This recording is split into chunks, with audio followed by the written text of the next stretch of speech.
This is Jonathan Ferguson, the Keeper of Firearms and Artillery at the Royal Armouries Museum in the UK, which houses a collection of thousands of iconic weapons from throughout history. On this episode, Jonathan is taking another look at the Wild West weaponry of Hunt Showdown, and he even had a few requests from the game's developers themselves. My name is Winnie and I'm senior animator for Hunt Showdown. I would like to see the Sparks pistol and the Romero Alamo being analysed. Now, did anyone do this to a Sharps historically? I kind of hope not. It would work. There's no mechanism or anything up here that you would interfere with, especially within the context of this game. Absolutely see why that would make some sense. You could make yourself quite a potent little hand cannon. If there are any other games, guns and mechanics that you guys want to see Jonathan break down, let us know in the comment section below. And if you'd like to help out the Royal Armouries Museum and continue to support Jonathan's work, check out the links in the description of this video. Right, over to Jonathan.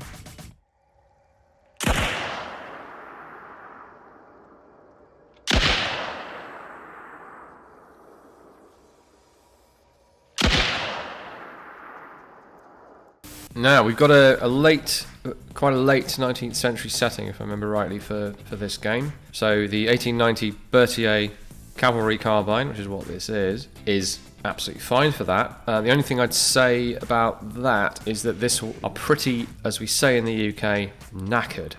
They look really old, the woodwork's worn and cracked, the metalwork looks very worn, and depending what the year is, this thing's introduced in France as the latest cavalry arm in 1890. Is there really time for this to have ended up on the other side of the pond and be this worn out? Probably not, but another case of me overthinking the situation.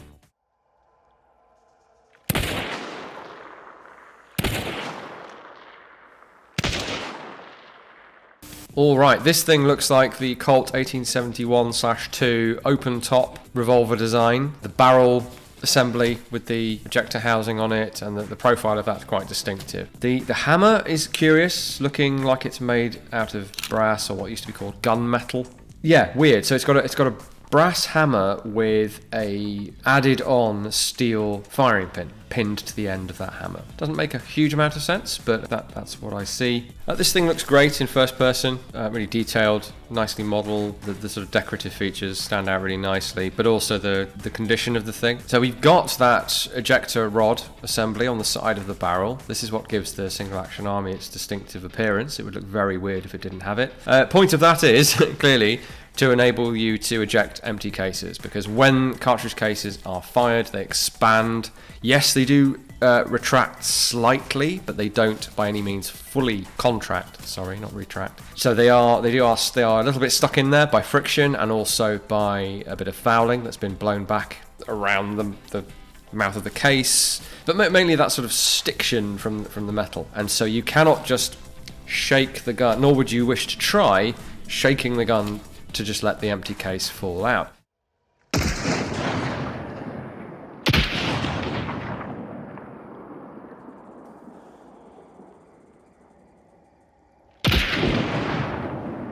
Alright, another very recognisable historic firearm. So the Browning Auto 5.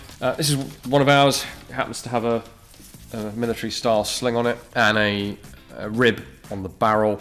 And we've got a really nicely done copy of the Browning here, with maybe a couple of minor details that are different, or at least different from the version that I have in front of me, and some decoration, plausible shotgun style decoration that we just don't have on this example. The name is a bit weird, Crown and King. I don't think that's a reference to anything from the real gun, and I see that they've spotted this bit of real estate on the back of the receiver, this characteristic humped receiver, and they've put a maker's mark on there. Now, I don't think I've ever seen an Auto 5 with anything marked there. If you have, let us know. It does seem like an obvious place to put markings, but they haven't put it on this one.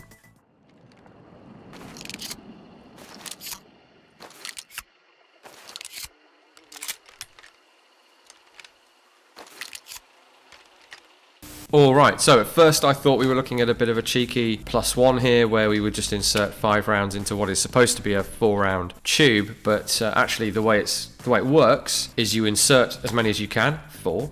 You then cock the gun, freeing up a space in the magazine, of course, for then a top-up. But yeah, this is a perfectly valid way of doing it.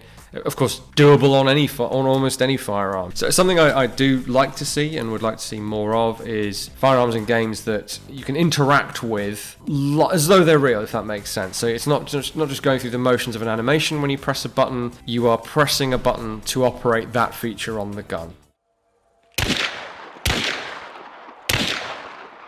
It's my old friend, the so-called broom handle Mauser, the C96. We have one here. In its holster / buttstock that you've seen before. This is of the right sort of generation. It matches really quite a close match for the one on screen.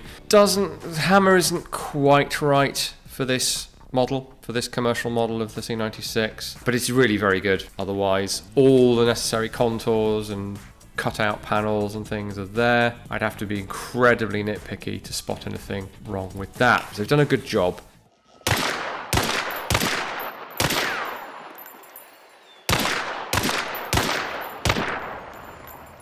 Right, as nice as the feature is that shows this thing in operation, it does reveal a flaw with the animation. So yes, the bolt does operate in the way shown to some extent, so it does move back and forth like this, cocking the hammer, extracting and ejecting cases, chambering the next round from the fixed magazine.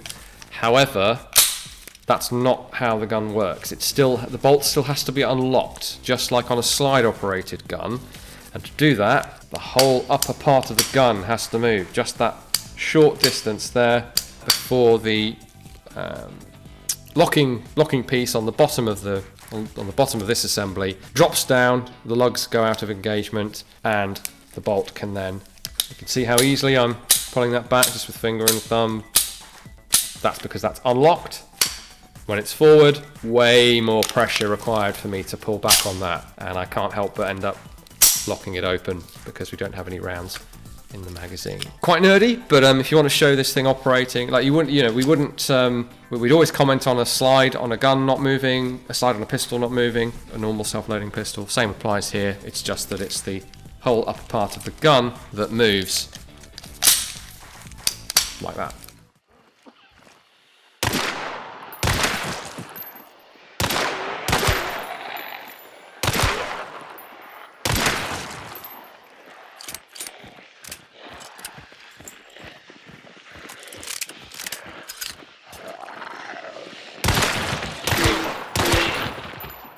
Oh, that's superb. Yeah, we often scratch our heads at how games fudge reloads, where usually for dual wielding, so usually off camera or kind of like fudged. To put the two broom handles together, insert the clips, and then smack them into each other to load it. That's borderline genius, is what that is. And I'm not going to do it, but I actually think it would work.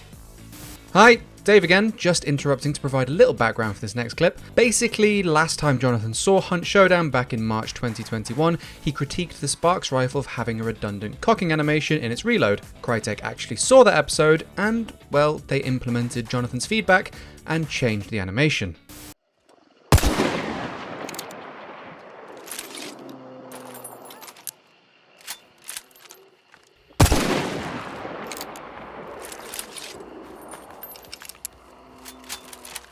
Wow, well that's oddly humbling to see developers taking on board my sorted rambles on video game firearms. Pleasing, but also humbling. Thank you very much for taking that on board. It's looking great. I've grabbed a Sharps, or Sparks as the game calls it, and yeah, it's half cock. Open it, cartridge in, close it, full cock, fire it. Works exactly as advertised. Hello, my name is Winnie, and I'm senior animator for Hunt Showdown. And I would like to see the Sparks pistol and the Romero Alamo being analyzed.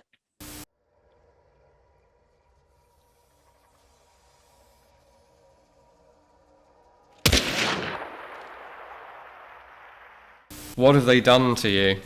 You poor, poor thing. Now, did anyone do this to a Sharps historically? I kind of hope not.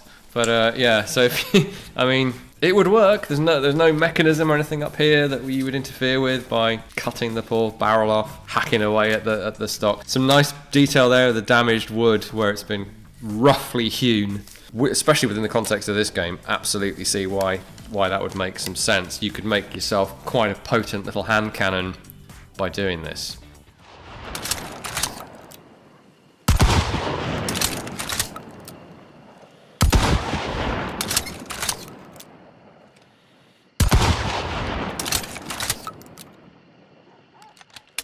That's superb. That is really cool to see. My friends and colleagues at Sea and Arsenal, a couple of years ago now, had a video on the Alof's magazine system for single barrel shotguns, and that's what we see here. I'm not even going to nitpick the exact details of it. I'm just super impressed that the guys knew about this and that they have put it in the game, because it is incredibly cool. Definitely go over to Sea and Arsenal and watch that video on the Alofs. If anyone's come across the Harston quick loader for the Martini Henry, which is almost equally as obscure, but we had a video on it on the Royal Armouries channel while I'm plugging everyone under the sun. Similar idea, trying to strap a magazine onto a weapon that was never designed to have a magazine, and it works as you see here. Hi, I'm Alex Medina. I'm a senior hard surface artist at Crytek, and I would like to see the Schofield Revolver analyzed.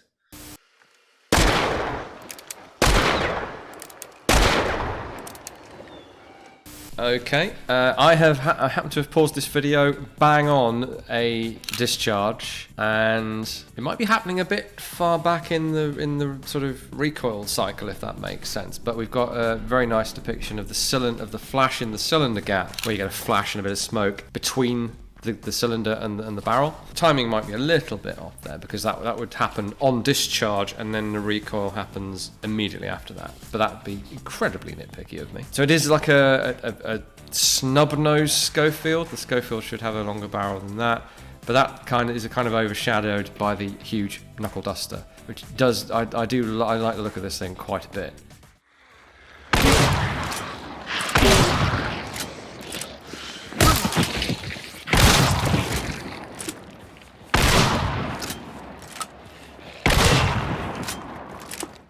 So our old friend, the 1887, Winchester 1887 shotgun. We have a somewhat truncated one here. You might have seen before in my hands. Still has the buttstock on it. Game clearly gives you different options in that regard. Some of these guns are so nicely modelled, I think it's a shame that they have rust on them.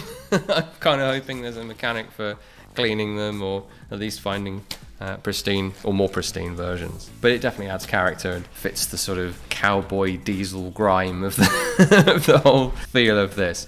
Operates pretty well, correctly, not pretty correctly. We can actually see the thumb reaching down to insert rounds into the magazine tube.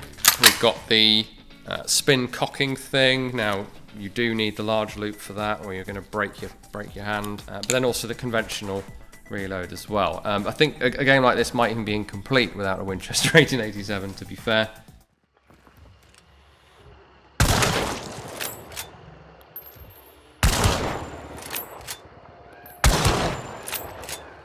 Right, another must-have in an Old West set game is, of course, the Winchester. It's looking good, although the scoped version, we've got the empty cases clipping through the scope tube. And in fact, even if they weren't, it wouldn't be a great setup, because you'd have a chance of something that happened with the early SA-80 automatic rifles in the UK, was that you could actually have cases bounce back into the action and create a stoppage, which is, I suppose you'd have a percentage chance of that happening. If it hit dead on the bottom of the scope tube, it could very well end up causing like a stovepipe type jam, which is unusual in a lever action, but could actually happen. So when you see scoped Winchesters, have a think about how high the scope is mounted, whether it's offset. Scoping Winchesters wasn't incredibly common, to be fair.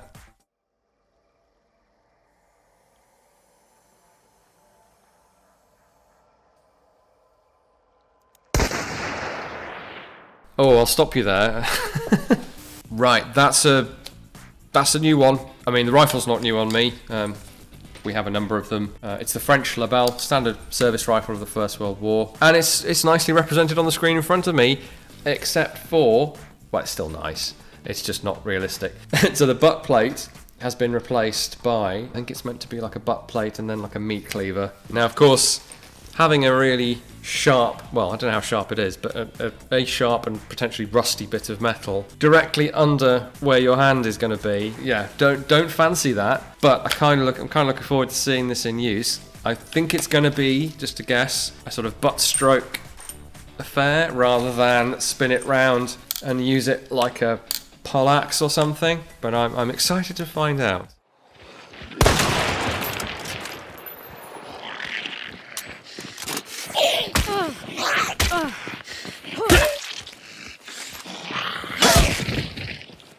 Yep, it's the spin it round and use it like an axe thing. I'm glad it's not just the obvious lash out with the butt thing, because the sort of leverage and power advantage of using this thing as a giant axe is what would be the reason for having that on there. Now, the problem with having that on there, apart from potentially cutting and hurting yourself, is what you can see on this example. Now, this doesn't even have an axe in it, and this two-piece stock design has fractured quite badly at the wrist. I'm not saying this couldn't stand up to being used like an axe, I'm just saying that is a weak point in any firearm design. Clobbering a zombie is probably a great way to break off your buttstock, at which point this thing becomes a bit more handy, but a lot more difficult to aim. Alright guys, those were more guns from Hunt Showdown. I know a lot of you have been requesting more, and it was a pleasure to cover those. Even better to have a bit of feedback going both ways from the developers. Thank you very much for your comments there, guys, and really nice to see that I'm being of some help and not just whinging away on a webcam. Right, if you'd like to visit us at the Armouries, we have 3 sites. Check out our website, our various social media outlets, and our YouTube channel. You'll find deeper dives into some firearms there, and of course there's also the Loadout series here on GameSpot with yours truly as well. Thanks guys, see you next time.